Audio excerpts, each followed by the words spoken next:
Hey everyone, it's ENDYMION, and oh boy, do we got a lot to go over today. From Sweet Baby Inc. waging war against all players to cohorts of the Stinky Baby trying to silence their opposition. And even the company that conceived Concord is currently dropping logs in fear of what comes next following their massive failures. It's a lot, so let's put on our hazmat suits and get to work everyone. Footage-wise, not much makes sense in this video, so I'll just put dope games that I've been playing. Cool? Alright, let's get into it.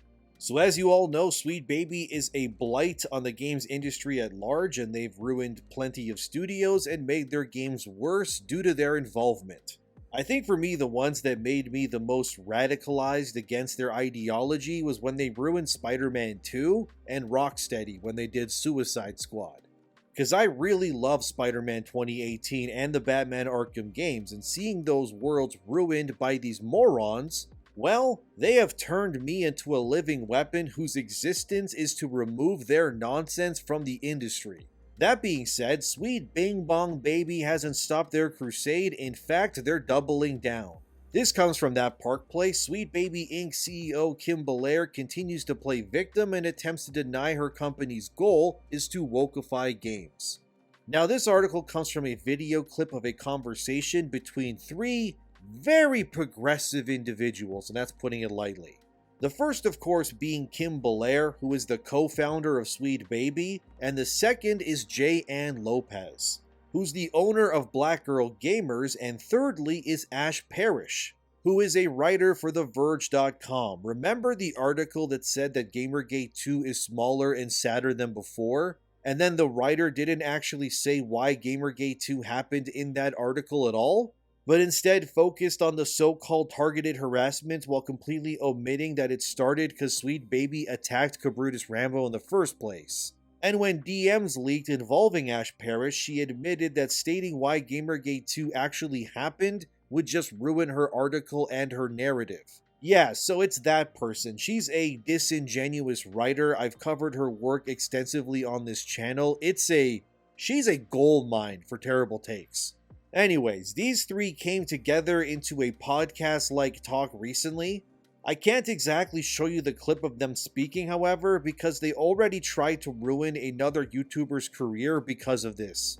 In case you don't know, Smash JT talked about this clip as well, and then J.Ann Lopez of Black Girl Gamers attempted to copyright strike his channel, and when you get 3 of those, you are out and your channel is donezo. They refused to budge, and then Smash's video was threatened to be deleted by YouTube by September 14th. He pushed back anyway, claiming what he was showing was fair use, and it all resulted in a really messy situation between both parties. Smash said, and I quote, "Black Girl Gamers' actions are not just inappropriate, they're a calculated effort to control the narrative by attacking content creators and scaring them from talking about them and those who challenge their perspectives. Striking down a video that offered a critical viewpoint is a beyond desperate move. One that shows they're more interested in silencing opposition than engaging in any meaningful discussion. Retract the strike claim immediately on the following Smash JT video, or I will be contacting my lawyer and pursuing legal action against your false copyright claim on my channel. Your abuse of the YouTube copyright system here, attempting to create a narrative and hide valid criticism and opinions of others, is a direct shot at the freedom of speech. This is not what the copyright system is intended for use, and you know that." End quote. Flash forward to today, and yeah, Smash's copyright strike was lifted because, like he said, it wasn't fair use, and Black Girl Gamers did not have a legit claim to what they were trying to pull against Smash's channel. Okay, well, that was a bit of lore, wasn't it, to set this all up, but anyway, now that you know everything behind this conversation that was going on here, and what lengths these people were willing to go to in order to silence anyone who covered it or critiqued it, while Smash did get his strike lifted, I still won't show the clip myself in this video. However, that doesn't mean that I can't cover it and tell you what was said and offer more insight, because critiquing someone's opinions is in fact not hate speech, and talking about things is totally fine whether they like it or not. These people hate me anyways, but what are you gonna do? You gotta fight the good fight no matter what they're trying to do these days. Now, circling back to what I was originally going to talk about, this is what Kim Belair, the co-founder of Sweet Baby, had to say about Gamergate 2, and how the last couple of months have undoubtedly changed the industry for the worse, in her opinion. She said, and I quote, "I think of us almost as patient zero of this wave of Gamergate. When I think of it where it started, it was kind of the week that we had announced that we were both on Alan Wake 2 and Spider-Man 2. Which are two, I think, popular games amongst the game community and players in general. Immediately, I think that targeting began with this kind of like, we found this secret sinister website from Sweet Baby Inc. Meanwhile, we're on Twitter like, I'm just so excited to let people know that we worked on these two really great games. And the assumption was essentially made that our work on that had not been story or narrative or character related. It had been to make a black character exist in Alan Wake 2 and to put pride flags in Spider-Man 2. And that was kind of like the assumption that we had wokeified the video games. As a company, we worked on over 80 games together, so there was plenty of fodder for people to start going, oh, is this the reason that all of these games are now woke? That they have people of color in them, or queer people, or any marginalized identities at all? Or even sometimes they perceive like, oh, this woman's design is not quite as it used to be, and I think it used to be hotter. So there's a lot of stuff that's been put on us, both things that we did work on, things that we didn't. And then we kind of just became shorthand for the wokeification of gaming, end quote. Well, Kim, you're already lying, so I will expose what you just said as not being the truth, because even when faced with evidence, you never seem to own up to your own actions. Firstly, you state that Spider-Man 2 and Alan Wake 2 were very popular games. Well, Spider-Man 2 was for sure. However, it did not perform as well as the previous game did overall. In fact, Spider-Man 2 led to layoffs at Insomniac, which were actually considered unheard of. And the game, which originally launched with a positive swing, pun intended, ended up getting more negative word of mouth across pretty much all of social media as more people began to play the game in full and beat it. For starters, people complained that Peter Parker was being depowered. He was even taken out by a fridge at one point. Spider-Man, people. Taken out by a goddamn fridge. Not to mention, they propped up Miles Morales, who had zero business being the one to save the city in the end. And they also made Mary Jane Watson, who suddenly got her face changed and got Weird Al Yankofied between games with her design. And then the story, the writing, and the characterization of everyone in the game, it just felt worse and much less authentic. Which led to, like I said, negative word of mouth. And saying that Alan Wake 2 was popular, that's also a big fat lie. But I imagine that comes naturally to you and your cohorts. In fact, Alan Wake 2 hasn't even recouped its costs yet and was not a financial hit whatsoever. It was only popular amongst critics because Alan Wake 2 was more of a circle jerk for woke journalists than anything else. And as someone who played Alan Wake 2 and 100%ed the game, not knowing who or what Sweet Baby really was at the time either, I played that game without knowing your company's claws were deep within that game's flesh. And I stand by what I said, which is that Alan Wake 2 was one of the worst games I've played in years.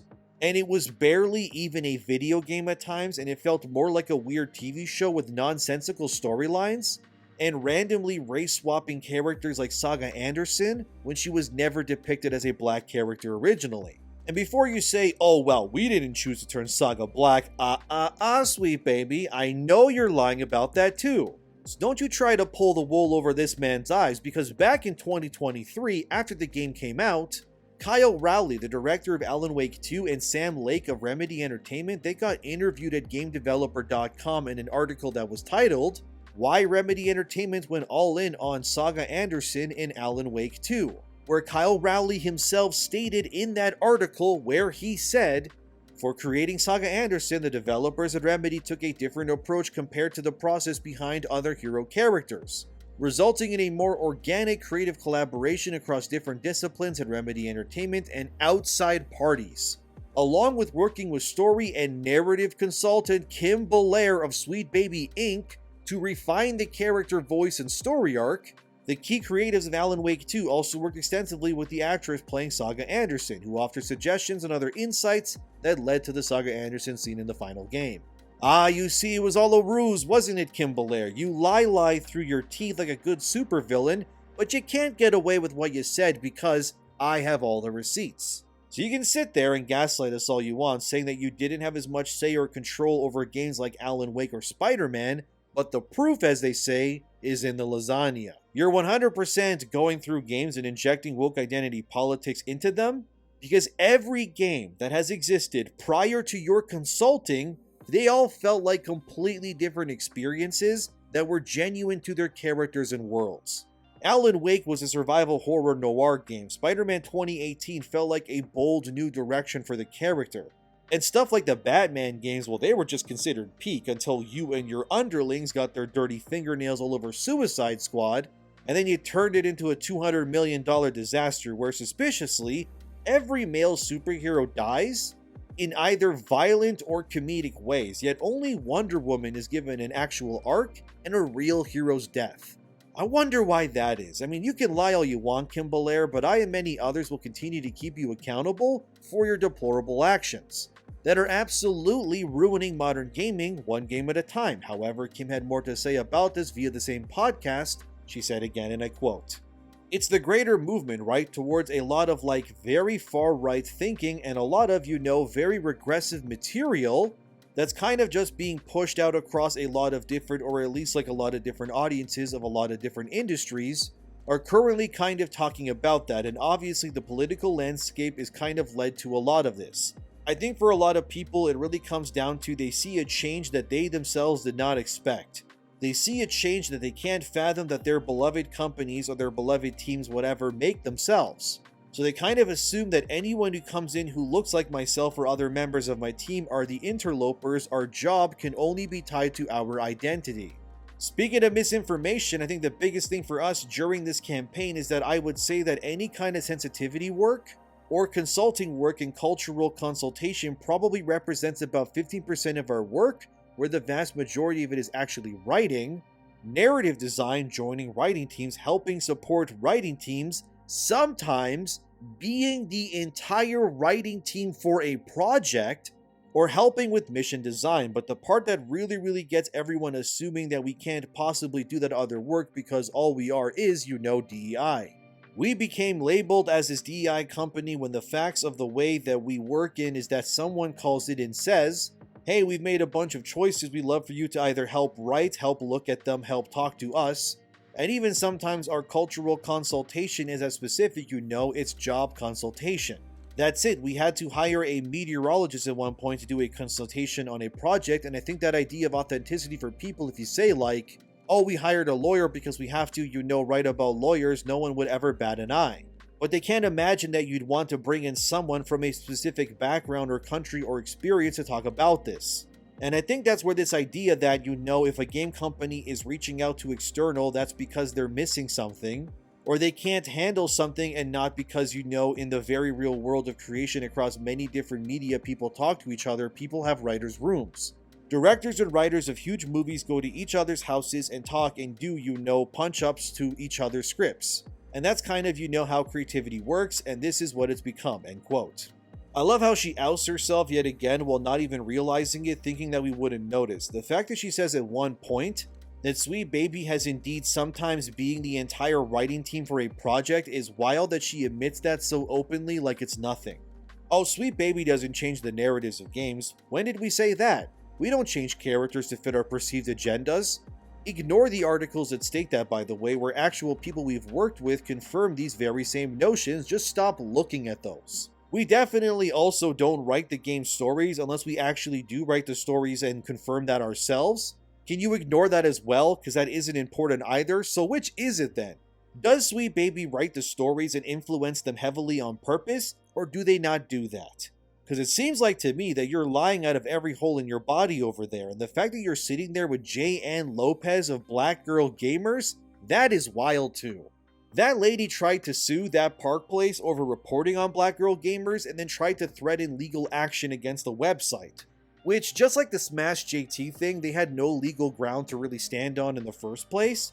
And obviously they had to back off all their claims because they knew that ultimately they have nothing that they could do to enact the rules that they wanted. Because they would love for nothing more than for all of our channels to blow up and for us to die somewhere.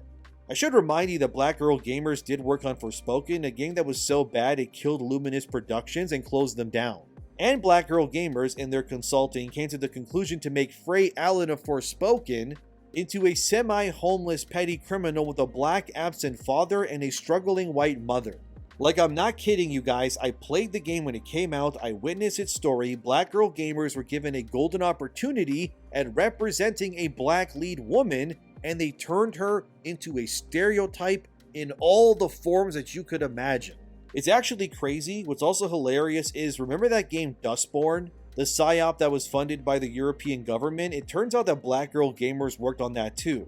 And like Kim Belair ousting Sweet Baby for totally not working on game stories entirely but actually doing just that, J.N. Lopez's own company did the same thing where they said via Twitter, "This is disgusting, something has to be done about the rampant and abusive culture that's happening. It can't just be swept under the rug. The team were super sweet when we met them." Ah, so your group also consulted on Dustborn 2. Which, if you've seen any footage of that game in the wild, none of this should really surprise you, since that game is quite literally a PSYOP propaganda game meant to radicalize people into hardcore leftists while conveying right-wing individuals as the devil. The empire that is their woke utopia is built upon crumbling sand. You can't be serious, guys.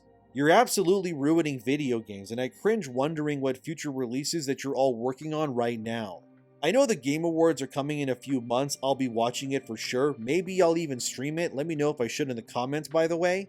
But when that award show happens, I guarantee you that slop like Dustborn will be nominated for the Games for Impact Award, which is quite literally, if you don't know, an award for being woke. Like, I'm not kidding you. And I, like many others, will be watching those game trailers that they release.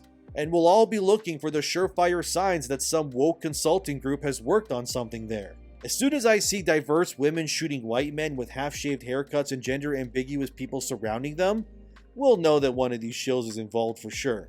Then they'll gaslight you into thinking, well, we're not involved, until they eventually somehow in some way oust themselves, and then we get vindicated again. Sweet Baby and Black Girl Gamers, their motifs and actions are like how serial killers work, you get me? Some of these serial crazy people usually have a pattern or some sort of calling card they leave at the scene of the crime, to let the police know that they're the ones that did it. They get off on that kind of stuff, and you gotta look at these consulting groups in the same way. You can look at a game that Sweet Baby has worked on, or whoever else, and then you see the signs, and then you already know that one of them is involved. And of course they are losing. They know that that's why they're doing things like these podcasts and then copyright striking YouTubers. Because they know that if they were to openly embrace their ideals and defend them, that they can't reasonably do so. So the best that they can do is try to silence you and then scare you into compliance. Or they can beg for money. So there's this other consultancy group called Take This. I covered them a long time ago on this channel. They're basically like Sweet Baby, but not nearly as prominent. Anyway, they're now begging for cash to keep them afloat, or they'll have to file for bankruptcy. So back when Gamergate 2 started, Take This was one of the first groups to come to Sweet Baby's defense. They said, and I quote, "If you're reading this, you've probably been hearing about what's now being called Gamergate 2. You may be inclined to be quiet or cautious, but that's actually not helpful. As noted in our resource, Empowering the Game Industry, a major lesson learned from Gamergate was the importance of taking a loud public stance. At the time, many studios were hesitant to address the hate and abuse from Gamergate in any meaningful way. The reasons varied, but usually this hesitation was born out of fear of losing profits or concern that taking a stance would attract the attention of the Gamergate mob. In other words, failure to clearly and unequivocally denounce Gamergate and the harassment and abuse done in its name created a space for that hate and abuse to flourish, spread, and become normalized. Hate, harassment, and toxic behavior have no place in games. By taking direct, targeted action in a timely manner, we can mitigate further harm to talented, dedicated folks in games and help prevent additional recurrences of these harmful events," end quote. And then less than half of a year later, they're begging for $80,000 to save them. I guess pushing identity politics is actually not very lucrative as they once believed it was. And in order to make money, you actually need an audience willing to want to stay engaged with what you're doing. Take This, of course, is not one of these places. Why anyone would want to give them $80,000 is insane to me. You'd just be throwing money into the fire and then keeping a sinking ship floating for a little while longer until it just drowns again. Rachel Colwert, who was the research director of Take This, has also left the company. Don't harass this person, by the way. She was also found speaking at a summit that was supported by Bungie. Yeah, the people who made Destiny and Halo, or I guess used to make Halo, whatever, anyway. She said during that summit that some stuff that kind of enforces the ideology that they really do believe that all gamers are just bad people overall. I'll leave this following clip in here for now. If it ends up getting copyright struck or something, I will have to remove it. So hopefully this clip is still in this video a few days from now, but here's the clip for some added context. We know less, but we do know some things. In 2019, the Anti-Defamation League reported that nearly 1 in 4, it was 23% of game players, are exposed to white supremacist ideology in-game. And honestly, somebody asked me earlier how I got into this work, because it seems like a very niche area, but it was this report. And when I saw that, I thought, that number is so high, it can't be that high, it can't possibly be that high. And I called Daniel Kelly, who led this research, and he was like, no, that's the number. And I was like, okay, we have to do something about that. That's terrifying. In 2021, they did another report looking at the same thing, and they found the number was closer to 1 in 10, but it's unclear whether this is actually a change in the landscape or just differences in sampling, as it is with research sometimes. It's also important to note that in this ADL survey, they found that players experience this across all platforms, PC, console, and mobile, so it's not really limited to one particular space. Then we have Steam, which is an online platform where you can buy, sell, and create games. It has also been found to house a range of servers created for far-right and neo-Nazi groups. And then, of course, there is the custom games that are created specifically for the propagation of extremist ideology, which are horrifying and terrible in a rabbit hole you don't want to go down. But one example here, it's one of the more mild examples I can find, is a game called Hatred, which is what they describe as a mass shooter genocide crusade simulation game for the PC available on Steam. And then here's some more examples. These are more examples of platforms, what we see from Minecraft and Roblox. There's an innumerable amount of these kind of custom spaces, whether it's a concentration camp, that seems to be a popular theme, which is what this example is here from Roblox. As you heard, they are indeed grasping for straws and trying to paint the entire gaming community as this big, mega racist alt-right group, when in reality it's just a bunch of ordinary people who are sick of their agenda and we don't really want their nonsense any longer. Of course, in their eyes, the answer to this problem isn't better games that are meant for you, but instead slop that has underlying socio-political messages instead. And if you need any proof that this hasn't worked out well, take a look at my channel from basically March 2024 till now to see exactly what I mean by that. What's wild is that they got a whole post on their website claiming that if they don't raise the money by the end of September 2024, that Take This is cooked. They said via their own website, this might be the most bittersweet post I've ever written in my tenure with Take This. This week we bring Take This's AFK room to PAX West again. We celebrate the 10th anniversary of the AFK room in Seattle. It simultaneously marks 10 years that I've been with Take This. First as a volunteer and then by the end of 2015 as a staff member. It may also be the last time the AFK room happens ever. You may also notice our plea for financial support earlier this year. As hard as we've worked to make up that gap, we still need significant help. Without your support, Take This and all of our impactful programs will cease to exist. Apparently, Take This was founded well over a decade ago, and they're already looking to fall apart. Look, I get that your company runs into financial problems and all of that, but begging your fandom or whatever for money in order to survive, that is not a good look, dude. Because if you're begging for 80K now, who says that it will last or not just be the same thing come next September again? I would wager they existed to begin with due to the influx of ESG money. A lot of really bad games and devs were hired and made due to the influx of that money, by the way. Because ESG money was the easiest and most readily available of all kinds of grants during the pandemic especially. So I can't say for certain, but it would not surprise me if Take This existed solely because of these sorts of grants.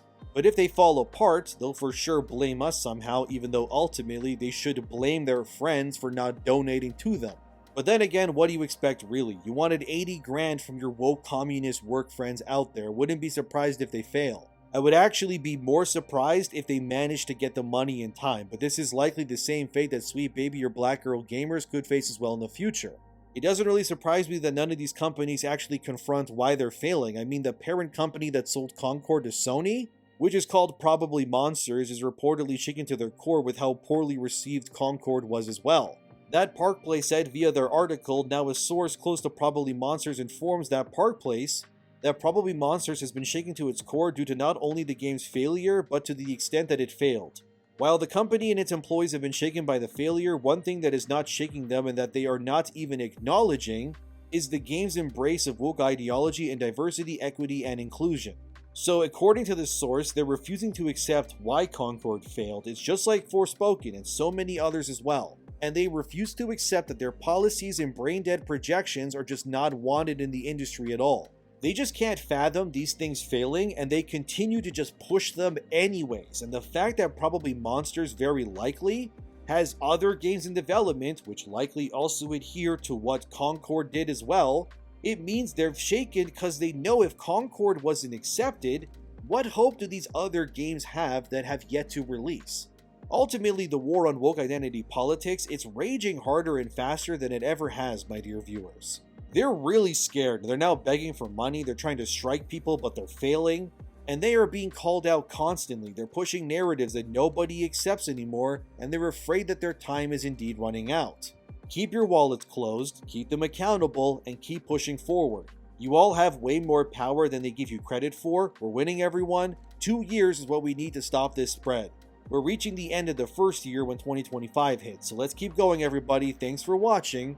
Subscribe and all of that. Thanks to my patrons and members, and have a wonderful day, and I'll see you in the next one.